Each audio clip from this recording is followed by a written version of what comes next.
In this video, I'm going to be going over how to prepare your startup for an acquisition in just 6 steps. There's obviously thousands of potential steps, but these are kind of the main ones. So I'm just going to talk about this from a fairly high level. So moving through this, basically, you've got an offer. Maybe you're looking to prepare your startup for acquisition and you just don't know what to do. And I was in those shoes as well. Like, I thought acquisitions were basically Google shows up at your door with a big check and you got acquired. But the more you, again, understand how businesses are acquired, the better. And this is really just preparing you for what you really need to start doing and what you should always be focusing on if you're looking to sell your business quickly or if you're looking to sell it even within like potential years. Like my acquisition with Business Apps took, it was a substantial size business. So the acquisition was a little bit more complex than probably others, but sometimes it can take years. So, understanding, these aspects are crucial. So step one, don't stop growing. So the most attractive startups are the ones that are growing. They're ones that are attacking a market. They've built a brand. They have a ton of happy customers. They have goals. They have targets. They have an amazing team. Not every startup has that, and that's fine. But to ensure that you don't stop growing, that's one of the best ways to increase the valuation of your startup and get buyers interested in using a revenue multiple over profit. And so, number two would just be doing your homework. Just acquisition stories, read them, the good and the bad. We have a lot of podcasts that we've done on MicroAcquire in terms of what does an acquisition process really look like. So just understanding, what is the legal steps, which I'll go over. What is due diligence? How does that work? How do I get my books in order? Which is the next slide. So do you have a proper P&L, which is a huge piece of a huge document that most buyers will ask for. That's almost the first thing I typically ask for if I'm looking to acquire a company. I'm going to be requesting a P&L at probably access to, read-only Stripe Analytics and Google Analytics. That's kind of where I start. But as you move forward towards an acquisition, you're going to want to have, for me, I needed to have every NDA I had signed. That might be overkill. So definitely just have everything in order where you have your marketing processes documented, you have your sales processes documented, you have your expenses and revenue and everything contained in the P&L. So a buyer can just quickly get a good understanding of your business, but obviously without giving up all the secret ways that your business works that you don't want to share. I always recommend hiring professionals as well. So if you're, headed into due diligence, like definitely reach out to someone that could help you really make sure that this transaction goes through. And sometimes it can also put you at ease so you know that you have people backing you up. So when I sold Business Apps, I had a CPA firm. I used a financial and accounting firm. Not a valuation firm, but I recommend that. And also a stellar law firm. So what this did for me was a CPA firm helped me structure an acquisition that was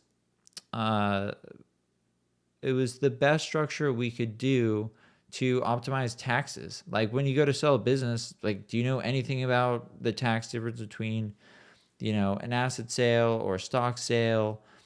Or is there like how do you maximize this exit as much as possible? A law firm, definitely depending on the deal size. Some smaller deals, if you're comfortable with it, not legal advice, but I've heard of a lot of people doing that and not having too many issues. If you use, documents off Rocket Lawyer or something like that. But I used a big fancy law firm and it was worth every single penny. And then moving on to just other stuff, communicating your expectations with buyers. You and the buyers, they have different goals. So as a buyer, they either want to reduce your company and expenses, and so it's more profitable. Maybe they want to continue growing it.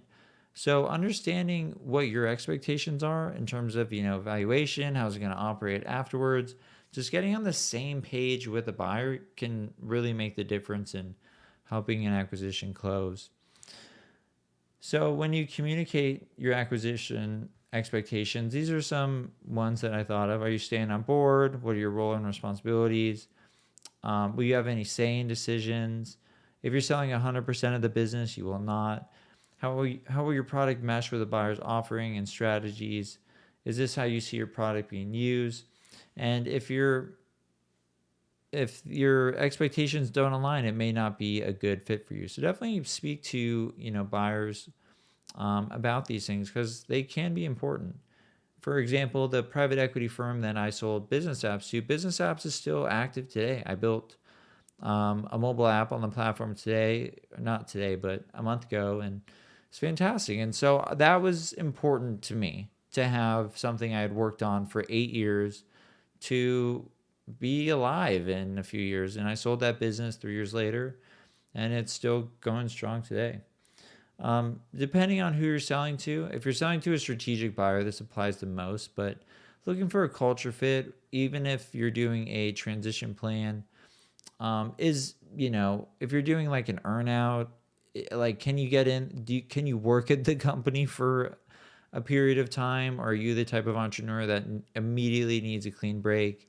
So definitely discuss those things as well. And really just understanding that the acquisition process isn't as complicated as many people can make it seem. And there's just simple things that you can do. Just don't stop growing. Do your homework on acquisitions.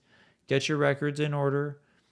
Hire professionals just to get, hey, like, we're going to be going into selling our company and we want everyone on deck. So when you receive an LOI, you have an attorney that can review that. You have a proper CPA that can help you discuss tax matters that might really material impact the amount that you personally walk away with financially. Again, communicating your expectations with the buyers. This could be, I just want to sell the business quickly. So just openly communicating that, like, not playing this game of like, we're sort of for sale, but like not really for sale unless you pay us. Be upfront, like have that open conversation early and see if that aligns. And then if you're selling to mostly strategic buyers, actually a lot of private equity firms will also ask for you to stay on for a period of time. My transition period was 90 days, and I negotiated that. I was tired of the business. I wanted to move on quickly, and I negotiated a 90-day transition plan. I was out. If I didn't negotiate like a 24-month one, that personally wouldn't have worked for me. I consider myself like an entrepreneur. I just couldn't last that long. So if that's important to you, talk about those sorts of things. So hope this was helpful. And if you have any feedback, just let me know.